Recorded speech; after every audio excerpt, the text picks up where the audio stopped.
আজকের ভিডিওটা আপনি মন দিয়ে শুনবেন এবং দেখার চেষ্টা করবেন যে আল্ট কয়েন কবে পাম্প করবে বা কিভাবে পাম্প করতে পারে। তো দেখুন, মানুষের মনে অনেক কোশ্চেন ছিল বিডিসি মার্কেট নিয়ে, যে বিডিসি মার্কেট কোথায় কিভাবে যাবে। সো 2 দিন আগে আমি কিন্তু আপনাদেরকে ভয়েস চ্যাটে অনেকেকে আমি এই বিষয়টা বুঝিয়ে দিয়েছি। চাইলে ভয়েস চ্যাটে জয়েন হতে পারেন, টেলিগ্রামে জয়েন হতে পারেন। ওকে, এখন যে কোশ্চেনটা আপনাদের মনে বর্তমানে বিদ্যমান সেটা হচ্ছে আল্ট কয়েনকে আমরা কেমন পজিটিভ বা আল্ট কয়েনকে আমরা কীরকম ভালো মার্কেট দেখতে পারি। তো দেখুন, এর প্রায় 15 দিন হবে আগেই কিন্তু আপনাদেরকে আমি ইউএসডিটি ডমিনেন্স চার্ট শেয়ার করে দিয়েছি এবং বুঝিয়ে দেওয়ার চেষ্টা করেছি যে মার্কেটটা কীভাবে পাম্প হতে পারে বা মার্কেটটা কীভাবে ডাউন হতে পারে।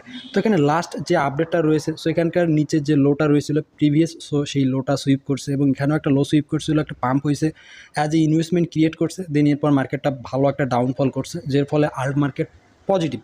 ওকে, এখন দুইটা প্রাইস রয়েছে, একটা হচ্ছে এই যে লাইন আপটা যেটা আমি বর্তমানে ব্ল্যাক করে দিয়ে দিলাম, অ্যান্ড নেক্সট লাইন আপটা রয়েছে 6.40 রেড লাইন আপটা। তো আমি মনে করি আমরা যদি এই মার্কেটটাকে ডাউনফল পেয়ে যাই বা 6.4 নিচে পেয়ে যাই, এই যে একটা জোন থাকবে, সো এই জোনটা তো আল্ট মার্কেট হিউজ পরিমাণে পাম্প করবে ইনশাল্লাহ। তো এখানে একটা কোশ্চেন হয়ে থাকে যে আদৌ কি আমাদের নিচে লেভেল আপটাকে ব্রেক ডাউন করবেই কি না। তো দেখুন, প্রিভিয়াসলি কিছু ডাটা বা প্রিভিয়াসলি কিছু ডকুমেন্ট আপনাকে দেখা উচিত থাকে, দেখলে আপনাকে আরও মার্কেটটাকে খুব ভালো বোঝা যায়। আর ঢাকাতে খুব একটা নেট প্রবলেম, খুব একটা না হলেও অনেকটাই প্রবলেম দেখা দিচ্ছে, যেহেতু গতকালকে হচ্ছে মহাখালীতে একটা আগুন দুর্ঘটনায় আমাদের সার্ভার ডাউন হয়েছে, এটাই নিউজ আসছে।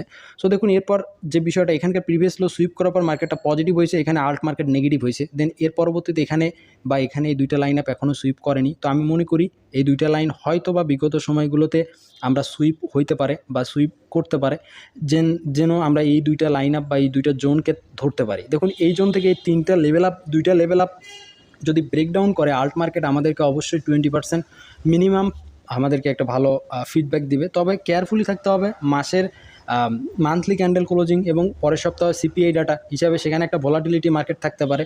তো এক্ষেত্রে আমি মনে করি হয়তো ইউএসডিটি ডমিনেন্স এখানেরকার যে একটা লেভেল আপ আছে, আমি ড্র করে দেখিয়ে দিচ্ছি যে এখানকার যে একটা লেভেল আপ আছে, সো এই লেভেল আপটাও টাচ করতে পারে। এর জন্য মার্কেটটা কিছু একটা নেগেটিভনেস হইতে পারে, বিটিসি মার্কেট 1000 থেকে 2000 ডাউনফলও করতে পারে। এটা মেইনলি পার্ট নয়, পার্টটা হচ্ছে যে এখান থেকে যে পরবর্তীতে শার্প ডাউনটা আপনি হয়তো পেতে পারেন, এটাই আপনার জন্য সবথেকে বড় অপরচুনিটি বিদ্যমান হয়ে আছে। সো এখন এইটাই হচ্ছে ইউএসডিটি বা আল্ট মার্কেটের একটা আপডেট। অ্যান্ড বিটিসি মার্কেটের যদি আপনাকে আপডেট আমি বলতে চাই, সো নেটের অবস্থা একটু ভালো না। সো ইউএসডিটি মার্কেট যদি আপনাকে দেখায়, যেরকম আমি ফিউচার চার্টে বিদ্যমান যেতে চাচ্ছি, কারণ ফিউচার চার্টে অনেক কিছুই প্রকাশ করা থাকে যেটা স্পট চার্টে বা অ্যানাদার চার্টে নাও দেখা যেতে পারে। তো এখানে আপনি যদি একটু আসেন, আমি ফিউচার চার্টে আসি, একটু চার্টটা লোড হোক। অ্যান্ড এখানে 4G ফুল, বাট তাও নেটের কীরকম অবস্থা এটা আপনি দেখেন একটু ঢাকাতে মেইন গুলশানে। তো এখানে সাপ্তাহিক যদি আপনি চার্ট দেখেন, তো আমরা একটা গ্যাপ আপ বা ফেয়ার ভ্যালু গ্যাপ যাই বলো না, এখন আমরা গ্যাপ পেয়েছিলাম। এটা একটা সিগনিফিক্যান্ট হয়ে থাকে যে এই লেভেল আপগুলোকে তারা সুইপ করে বা টাচ করে, সামাও এরকম করে থাকে। এটা আপনি অনেক সময় অনেক ভিডিওতে আপনি দেখেছেন বা শুনেছেন, কথাটা অনেক গুরুত্বপূর্ণ, অনেক ক্ষেত্রেই হয়ে থাকে। তো আমি এটাও রিকমেন্ড করব যে আমরা যেহেতু এখানে গ্যাপ আপটা পেয়েছি, হয়তো নেগেটিভনেস সামথিং করতেই পারে ভাই, এটা আহামরি কিছু না, নেগেটিভ সামথিং করতে পারে, এমনটা না যে 10,000 20,000 আবার এগেইন ডাউন যাবে, ডাউন যাবে, দেন পরবর্তীতে প্ল্যানিংয়ে ডাউন যেতে পারে। যেরকম আমি বিশ্বাস করি যে এই মার্কেটটা আমাদেরকে হয়তো বা এর উপরের যে লেভেল আপগুলো রয়েছে, যেরকম আমি এই লেভেল আপটার কথা বলতেছি, যেটা 40 থেকে 48, হ্যাঁ, সো এই লেভেল আপটাতেও যেতে পারে। তার জন্য একটু নেগেটিভনেস হওয়াটা দরকার, যেহেতু মান্থলি ক্যান্ডেল এবং সাপ্তাহিক আর নেক্সট মান্থের আপনার সিপিআই ডাটা রয়েছে। সো সেই ক্ষেত্রে আমি বলতে পারি যে নেক্সট যে সপ্তাহটা শুরু হতে যাচ্ছে, যেরকম আজকে এই মার্কেটটা ক্লোজিং হবে, তো আগামী 2 দিন অফ থাকবে, দেন তার পরবর্তীতে মার্কেটটা বোঝা যাবে যে আমরা কীরকম বিহেভিয়ার দেখতে পারি। একটু শর্ট টাইম ফ্রেমেও দেখানোর চেষ্টা করি যে আসলে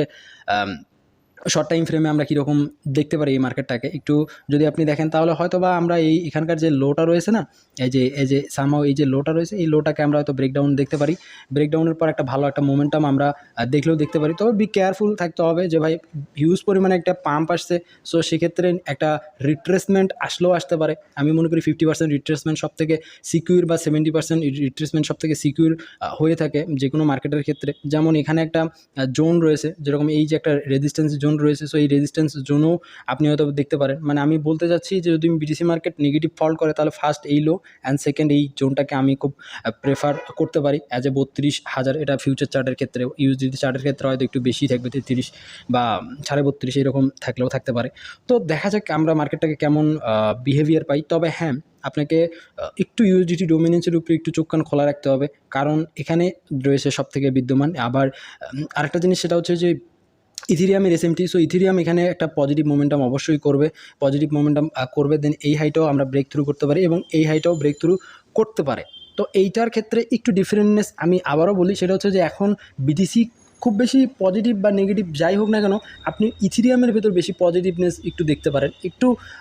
একটু দেখবেন ইথিরিয়ামও অনেক ভালো প্রাইস ইনক্রিজ করতে পারে। আমি মনে করি 2200 2200 বা 2100 এরকম জোনগুলোকে আমরা প্রেফার করতে পারি বা যেতে পারি। তার জন্য আমি মনে করি যে এখানে একটা ছোট্ট একটা রিট্রেসমেন্ট হওয়াটা আমাদের জন্য ভালো হয়ে থাকে। অ্যান্ড মান্থলি ক্যান্ডেল ক্লোজিং আবার ওইটাই বলতেছি।